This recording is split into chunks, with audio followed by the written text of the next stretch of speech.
Well, Asante Fobu baby say, Kwasia and Ensisana Adwin. Ghana Premier League transfer window. Never bury a China, which is Friday, but in penny for it's not say or Mudin who be no one who said dates no, not a 2 shots. Into the say no, ya extended dates no for 1 week. A hun semwa Kotoko Ebelusu, a big player in the shape of a centre back. Hey.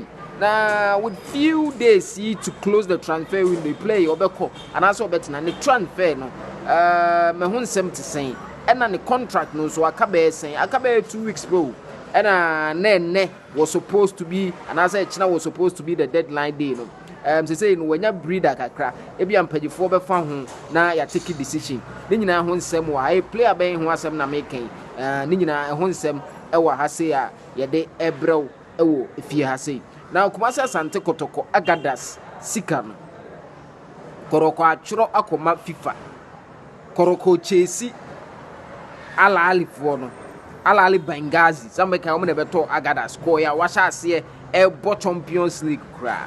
But unfortunately, Scana still na my na Krobia Asante Kotoko Team B Makrobia Asante Kotoko pressure.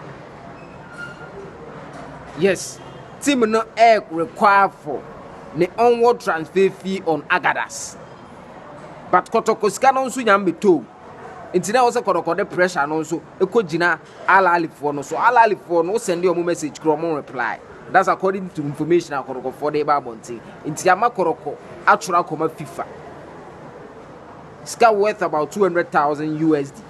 And one 70 came. Nina eka hunti na yatsena sia ye dey bro oh fi Asante Kotoko bebo ni 5th preseason game no o dey ba ejuso okese pa kwasiada and also honsemo after that the to aso bi ai dey beto aso memma akwaba eba super 24 TV no so pato na your first time a hwa obetimi a subscribe na wa hit the red subscribe button no na wa press notification no information there ebi wo wi ase nti e to ho a na e wo se de brew patro what ase otumfo nyankopon eme enti ase me se asem no esi a aya na emu nchirechiremu no ehia se wo enya asem bi mu nti ase a wan ha be jump gun de bi asem we meka. Before you stand to be corrected, you have to sit to be taught. So that tembia no unko ese tembia na wo de I stand to be corrected, I stand to be corrected. Otumfo nyankopon eme enti ase patro midin e de blog ban obeti ba follow social media handle no so super 24 TV na ye dika subo. Now let me zoom straight into Asante Kotoko matters. Kotoko is likely to lose one of the very top defenders over the last 3 years was Servo Makrobia. Meka Yusuf Mubarak. Munyina Meka Yusuf Mubarak 3 years ago in the 2020-21 season. And Akrobia signed from I think Ashgold. Then Obo Ashgold for 3 years. Now our form pan and Kotoko Yusuf Mubarak by. Obayan so said they be a can Okrobia and a sum Wabasum na one sum so sakwa. Yusuf Mubarak was part of the team Ogum at the J Ghana Premier League for Krobia Asante Kotoko last 2 seasons. Now, since Ogum returned preseason a chance here, but ye caught baby omoye preseason, you know, ye ko hebo ni bia ye hu say Yusuf Mubarak training with the club. And Yusuf Mubarak so enya injury bia into what it presupposed to mean they say one high beja opinion kwan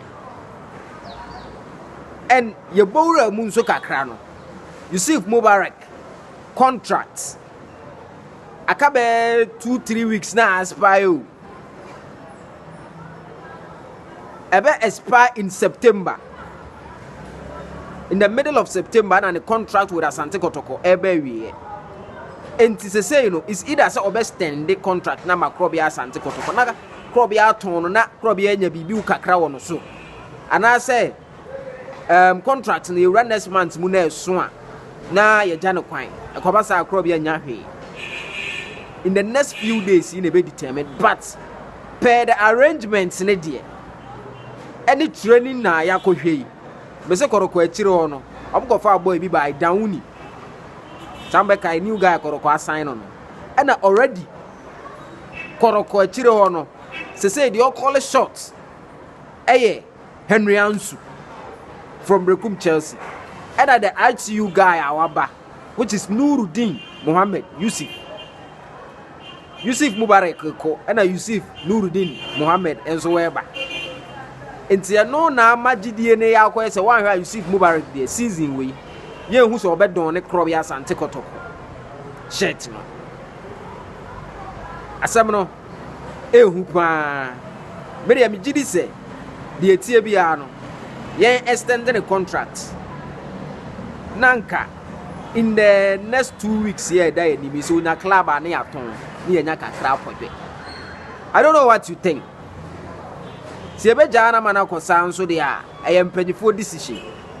Yusuf Mubarak wasom waboa crop ya Asante Kotoko pa but enne enya current crop of center backs are influences no mo na betima ba. Well, yentimi be grudge coach no. Coach in the formations are or they be bo or they be adwuma.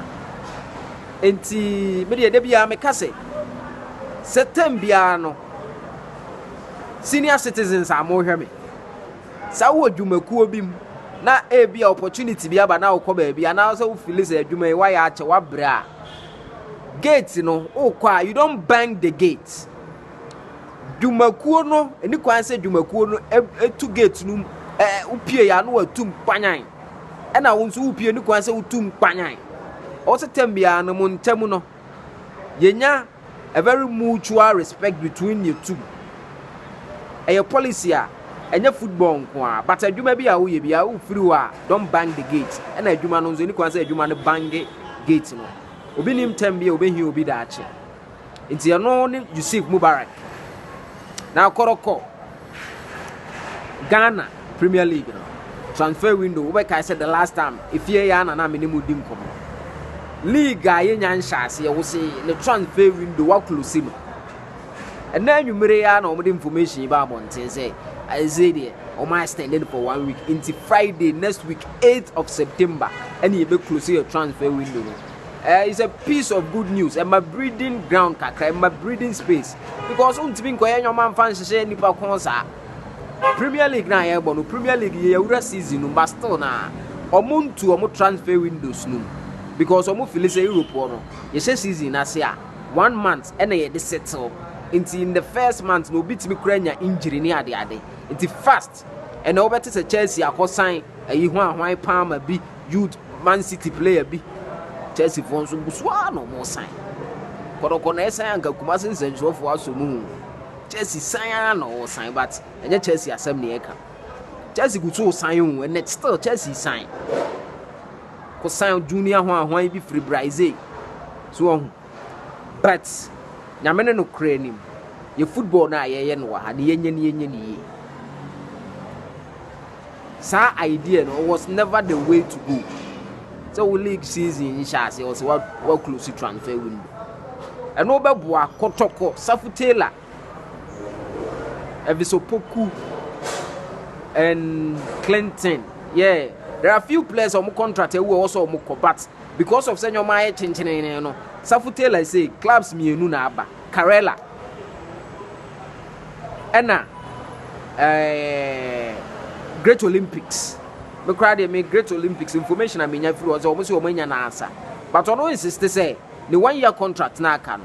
Sa o mo se won kode a at least also mutimi settle no kakra. That's the stalemate between Safu Taylor, Solomon and the Krobia Asante Kotoko. Ye bon price say week ya extension ya be here. Penifo dey be sort differences bia. But Yusuf Mubarak assembly there. To be real honest, so obe kwa ni kwan say yesi. Otufo nyankopon me enti ase. Otufo nyankopon de wo ye bia onto ni super ne engusuma. Said it no me din ne the blog man. Hi Super 24 TV. And your first time out here, me da wase be brave. The best share in the next video. Otufo nyankopon kan.